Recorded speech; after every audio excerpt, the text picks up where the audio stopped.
का काम स्टार्ट हो गया है, एक तरफ से उस तरफ से रेस्टोरेशन का काम स्टार्ट हो गया है।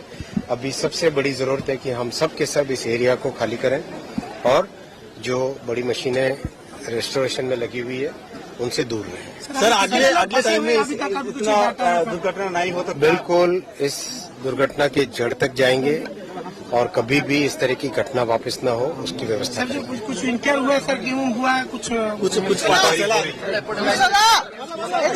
सर। एक छोटा सिंगल का बंदोबस्त देखिए बंगाल से बहुत ज्यादा है और केरला से भी होगा, बंगाल से भी हो सकता है, उड़ीसा भी हो सकता है। Coromandel express is one of the best express. मेरे को जो जानकारी है, मैं रेल मिनिस्टर में 3 दफे काम किया।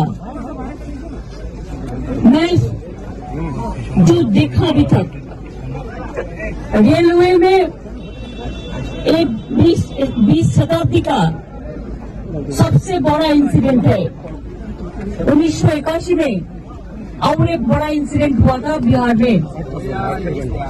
हमारा टाइम में भी माओइस्ट एक इंसिडेंट बनाया था, वो हम सीआईडी को दे दिया, आज तक कुछ फल नहीं मिला। बात यही है कि रेलवे का सेफ्टी कमीशन है, जब रेलवे का ऐसा इंसिडेंट होता है तो रेलवे सेफ्टी कमीशन को दे देता है। वो लोग इन्वेस्टिगेशन करते हैं और इन्वेस्टिगेशन करके रिपोर्ट देते हैं। था मैंने एंटी कॉल्यूशन डिवाइस ट्राई किया था। मैं खुद मडगांव में गया था, गोवा में, तब से रेल का इंसिडेंट कम गया था। एक्सीडेंट एकदम वो ऐसा है एंटी कॉल्यूशन डिवाइस कि एक लाइन में 2 ट्रेन आ जाएगा तो उसमें रुक जाएगा। अगर कोई ट्रेन सामने पड़ा है तो रुक जाएगा। अगर कोई कुछ भी हो सकता है, एंटी कॉल्यूशन डिवाइस डाइवर्स हो जाएगा तो उसको अलर्ट करेगा।